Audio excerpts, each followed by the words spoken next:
देख लेना, parallelogram law of vector addition. ये क्या कहता है, पहले इसका स्टेटमेंट जान जाओ। जैसे ट्रायंगल ऑफ वेक्टर एडिशन में लोग देखे तो वहाँ पर ट्रायंगल के फॉर्म में आपका रिजल्टेंट आ रहा था, it was the closing side of the triangle. हाँ, अगर parallelogram law of vector addition क्या कहता है, पहले इसका स्टेटमेंट जान जाओ। If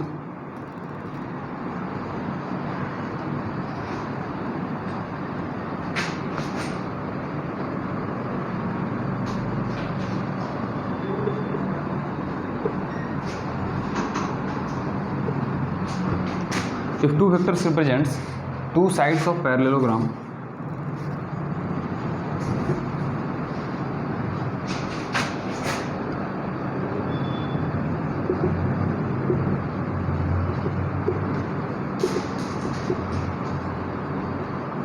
with their tail together, मतलब कि दोनों का टेल एक साथ रहना चाहिए, या कह सकते हो कि they must be represented as coinitial vector. Vector A और बी जो होना चाहिए को इनिशियल वेक्टर, मतलब उनका ऑरिजिन पॉइंट सेम होना चाहिए, हम लोग ऐसा रिप्रेजेंट करेंगे, ठीक है। और represents coinitial vector,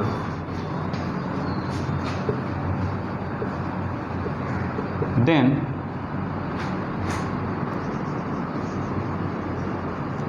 diagonal of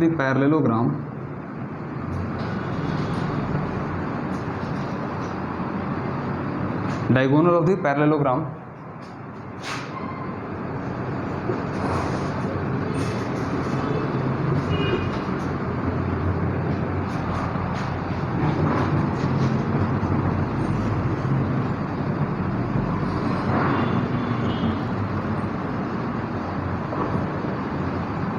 starting from common tail, मतलब कि जहाँ पर दोनों का टेल एक साथ है वहीं से स्टार्ट हो रहा है, that represents resultant of sum of two vectors.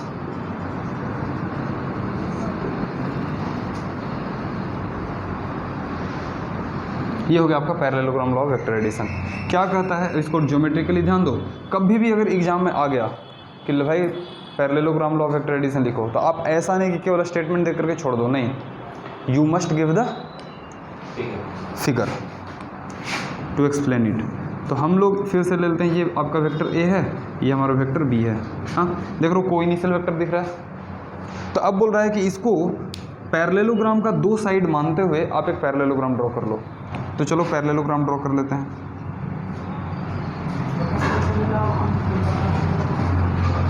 देख लो पैरेललोग्राम हो गया, दो साइड पता है तो we can easily draw the other two sides, क्योंकि एक का पैरेलल दूसरा, इसका पैरेलल ये।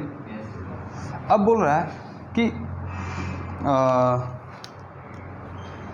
Resultant will be diagonal of the parallelogram starting from common tail, यहाँ से स्टार्ट होगा, तो ऑब्वियस बात है कि यहाँ पर एंड होगा नहीं। So this is your resultant of vector A and B. तो अब ये थोड़ा सा ध्यान से देखो, तो ये कुछ नया चीज़ नहीं बोल रहा है। अगर इसी बी को हम लोग पैरेलली डिस्प्लेस करके यहाँ लेकर के आए तो ये हो जाएगा ट्रायंगल ऑफ वेक्टर एडिशन, और उसी को यहाँ से डिस्प्लेस करके यहाँ पर लेते हो तो हो गया parallelogram law of vector addition. नहीं, मतलब कि कह सकते हो आप कि parallelogram law of vector addition कोई नया चीज़ नहीं है, सेम चीज़ को ट्रायंगल ऑफ वेक्टर एडिशन को लिखने का एक अलग तरीका हो गया। बस मेरी बात समझ आ रही है? या ध्यान से देखो, तो बी को जब यहाँ पर रख दिए थे तो ये क्या हो जाएगा, ए हो गया, इधर बी, तो resultant R, closing side of triangle, triangle of vector addition हो गया। और यही बी को यहाँ से उठा करके यहाँ पर लेते हो तो आपका parallelogram law of vector addition हो गया। लेकिन क्या मैग्नीट्यूड चेंज हो जाएगा? नहीं, हम लोग तो बताया कि भाई पैरेलली आप इसको यहाँ डिस्प्लेस करो, इसको यहाँ करो, जिसको जहाँ करना है, इट डजंट मैटर्स, है ना। तो अगर आपसे पूछ दे कि write the parallelogram law of vector addition and so that and calculate the magnitude of resultant, तो भैया ऐसा नहीं कि आपको अब कंफ्यूज हो गए और कुछ और करना चालू कर दी, नहीं, बात वही करना है कि डिस्प्लेसिंग दिस बी, और यहाँ पर of course this is vector B only, है ना। आप यहाँ पर लेते आओ, यहाँ से फिर से नॉर्मल डाल दो, सेम काम करना है, सेम पार्ट है इसका भाई, दिस इज 90 डिग्री। हाँ, this is your vector B, फिर से हो जाएगा बी साइन थीटा, अभी जो हमने प्रीवियस फिगर में देखा था, ये हो जाएगा बी कॉस थीटा, और फिर से सेम काम करना है। पॉइंट इज के नथिंग विल चेंज, एकदम नाम पता सबका एकदम सेम रखना है। ये था ना, और इधर n था कि तो ये q था शायद और ये p था। हाँ, कुछ भी चेंज नहीं होगा, सारा चीज़ सेम लिखना है, नो चेंज एट ऑल। आ रही बात समझ में? तो बस फिगर अलग होगा, यहाँ भी सेम चीज़, in triangle this this this base equal to this, perpendicular equal to this करके लिखना है आपको, ठीक है। एंड फाइनली आप इसको बस लिख लोगे r इक्वल टू, मैं डायरेक्ट लिख देता हूँ, ठीक है। पिछले वाला ही जो आपका कैलकुलेशन था ट्रायंगल लॉ वाला, पिछला वीडियो में जो हमने देखा था, उसी को यहाँ भी लिखना है, ठीक है। a square plus b square plus 2ab and tan phi कितना होगा, ये आपका एंगल फाई है, tan phi equal to b sin theta by. तो ध्यान देना यार, ठीक है। तो यहाँ पर फॉर्मूला में कोई चेंज नहीं होगा, जो पहले फॉर्मूला था वो फॉर्मूला अभी भी रहेगा, ठीक है। So this is your parallelogram law of vector addition finally. Clear है ना? ये पूरा लिखना नहीं होगा ना डिटेल में, जो डिटेल पहले था वही डिटेल अभी भी रहेगा, आपको सेम काम यहाँ भी करना है, ठीक है। तो parallelogram law of vector addition में कोई डाउट, कोई दिक्कत नहीं। Last is called polygon law of vector addition.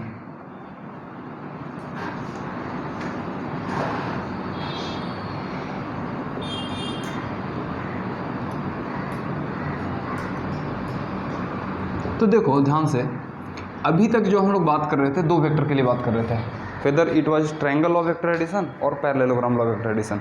हम लोग दो ही वेक्टर का रिजल्टेंट निकाल रहे थे, सम निकाल रहे थे।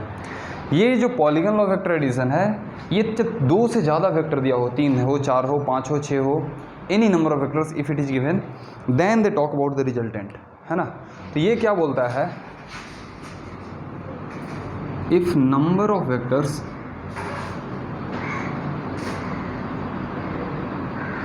are to be added,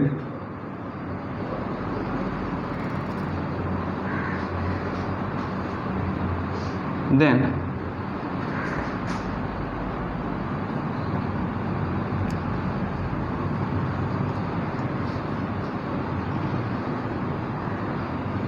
polygon law is applicable।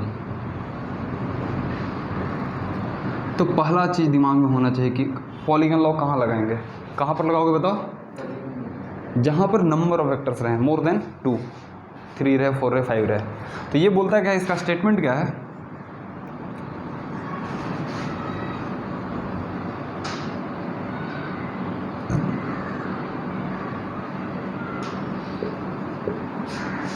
if vectors represent the open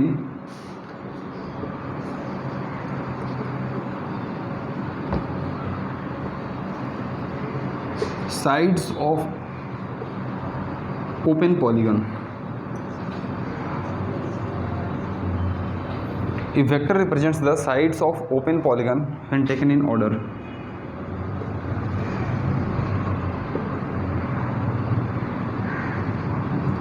then closing side of polygon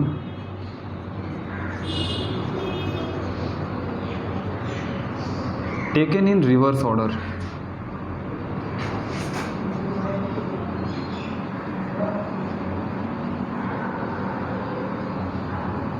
represents the resultant of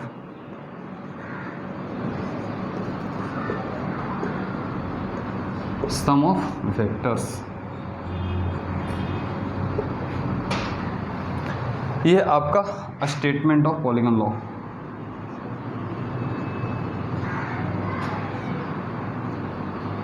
ठीक है, और ये है case where it can be applied. कब अप्लाई करोगे, माइंड रखना है कि जब दो से ज़्यादा वेक्टर दिया रहे तब हम लोग पॉलीगन लॉ अप्लाई करते हैं, क्योंकि दो साइड के लिए आप ट्रायंगल बना सकते हो, है ना। मोर देन के लिए हम लोग पॉलीगन बोल सकते हैं।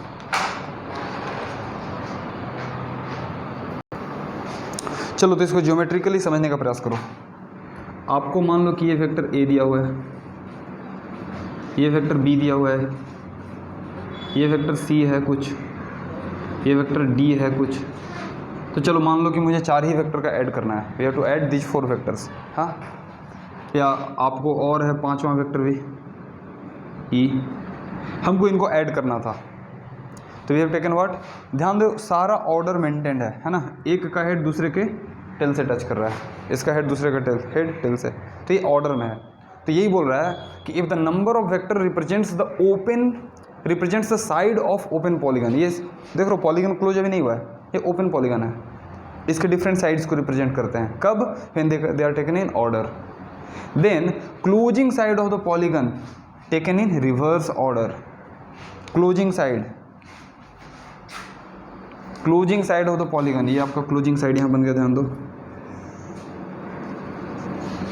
Closing side of the polygon taken in reverse order, this will represent the resultant of sum of vectors. मतलब कि हम लोग क्या कहेंगे, R is equal to nothing but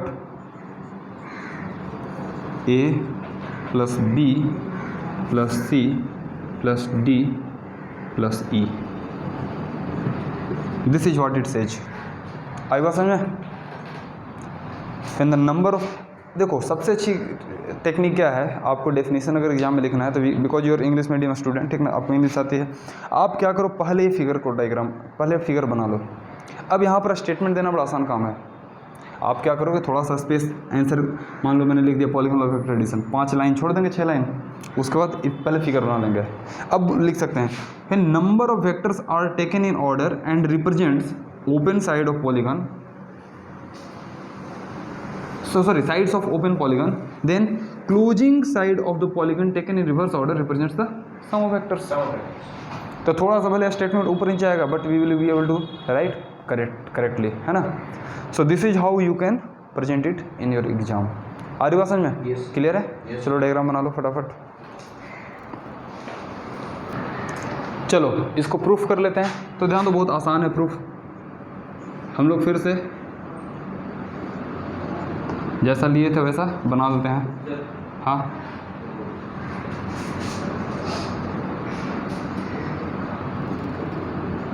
इस तरीके से मैंने वेक्टर ले लिया फिर से। अभी हमने पढ़ा कि ये आपका क्या हो जा रहा है, रिजल्टेंट हो रहा है। कैसे हो रहा है रिजल्टेंट, अब इसको समझने का प्रयास करो। How this is becoming resultant of sum of all the vectors. ये कोई जरूरी नहीं है कि एकदम एग्जैक्टली हेक्सागोन ही बने, है ना, ये इरेगुलर शेप भी हो सकता है, लेकिन थोड़ा अच्छा लगने के लिए मैंने दे दिया। अब ध्यान दो, ये वेक्टर ए है और ये वेक्टर बी है, तो ये क्या लिखोगे, what is this, what is this, A plus B है। From triangle of vector addition कह सकते हैं कि ये ए प्लस बी होगा। अब ये ए प्लस बी है और ये सी है, तो ये लाइन क्या होगा बताओ, ये क्या होगा, ए प्लस बी प्लस सी होगा। अब ये ए प्लस बी प्लस सी है और ये डी है, तो ट्रायंगल लॉ के अकॉर्डिंग ये क्या हो जाएगा, ये हो जाएगा A plus B plus C plus D. हाँ ये तो होगा ना। अब ये अगर A plus B plus C plus D है और ये ई है, तो ये क्या हो जाएगा ट्रायंगल लॉ से, देयरफॉर आर इज। आई बात समझ में?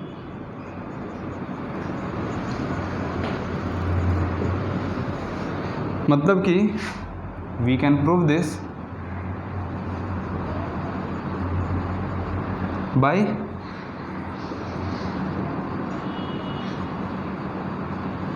Triangle law of vector addition. मतलब ध्यान से देखो तो triangle law is the base. Vector addition के लिए आपका बेस क्या है, ट्रायंगल लॉ। उसी से आप parallelogram law is nothing but just alternate form written in different way, है ना, of triangle law only. Polygon law भी क्या है, उसी ट्रायंगल लॉ को यूज करके आपको बता रहा है सारा काम, ठीक है। तो जस्ट इट इज। और अगर वही कंपोनेंट फॉर्म में देता, मान लो कि मैं 3 लेता हूँ, ए है A X A Y A Z, B है B X I B Y J B Z K, C है C X I C Y Z C Z K, ऐसे आपको दे दिया हुआ है, तब आर क्या लिखोगे, बहुत बड़ी बात नहीं है, क्या लिखेंगे, A X plus B X, सबका एक्स कंपोनेंट क्या हो जाएगा, ऐड हो जाएगा, ए वाई प्लस, और ऑफकोर्स आप अगर सबके लिए लिखना चाहते हो तो चलो C X plus D X plus E X I cap हो जाएगा, A Y plus B Y plus C Y plus D Y plus E Y J cap plus A Z B Z C Z D Z E Z के cap. Very simple भाई। ए की effective value कितना है A x, B की effective value B x. किधर x axis में, x axis में 10 Newton 15 20 30 सब ऐड एक ही डायरेक्शन लग रहा है, तो क्या करेंगे सबको जस्ट ऐड कर देंगे। सबको ऐड कर दिया एक्स एक्सिस में हो गया, फिर सबको ऐड कर दिया वाई में, उसी तरीके से वाई कंपोनेंट हो गया सारा का। और जेड कंपोनेंट को सबको एक साथ ऐड कर दो तो नेट जेड कंपोनेंट आ गया, है ना। So this is your nothing but R X I plus R Y J plus R Z K. So this is your in the component form. तो आई बिलीव कि दोनों clear है ना। चलो कुछ न्यूमेरिकल कर लेते हैं। आपका इतना ही था वेक्टर लॉ ऑफ एडिशन। अगले वीडियो में हम लोग सब्ट्रैक्शन को देखेंगे। चलो कुछ न्यूमेरिकल कर लेते हैं। ए आपको दिया हुआ है आई plus 2j plus K and are दिया हुआ है 3i plus 4j minus 5k। बोल रहा है find vector b, find b if r equal to A plus B.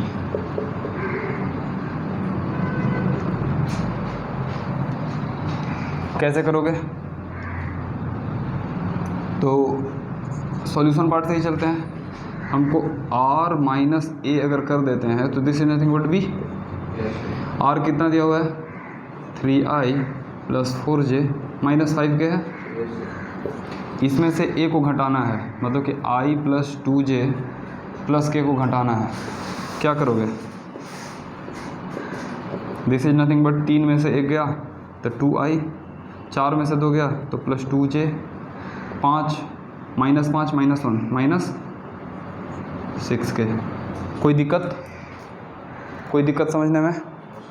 Good. चलो एक और क्वेश्चन लेता हूँ।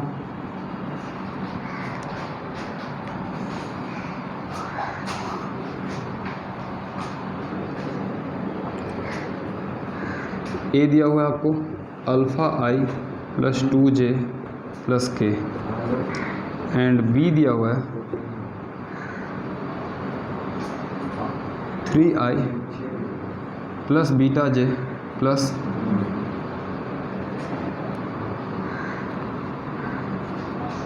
Four K. If r equal to A plus B है और इसकी वैल्यू दिया हुआ है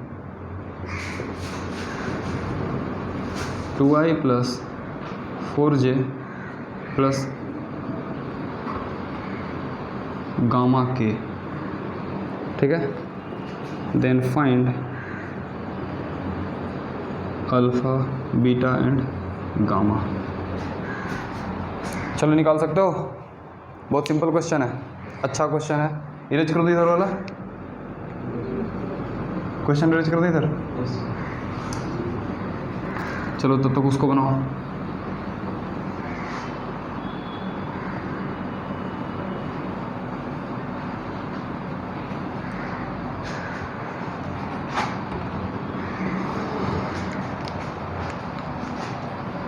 तो क्या करेंगे? तरीका सेम है। आप a प्लस बी को पहले लिख लो, जो भी दिया हुआ उसके अकॉर्डिंग लिख लेते हैं।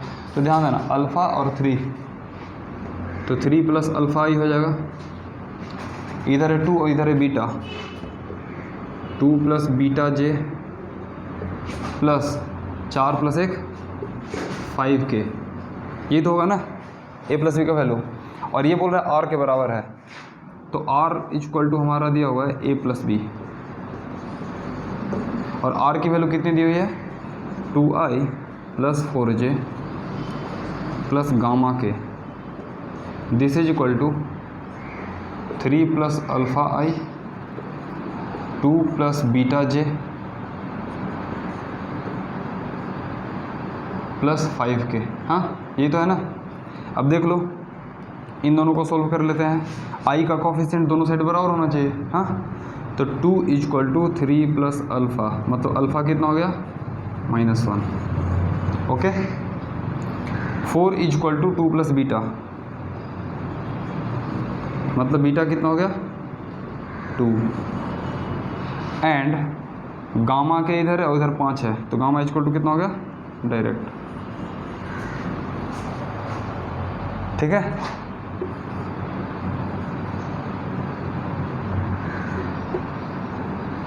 Upon comparing the coefficient of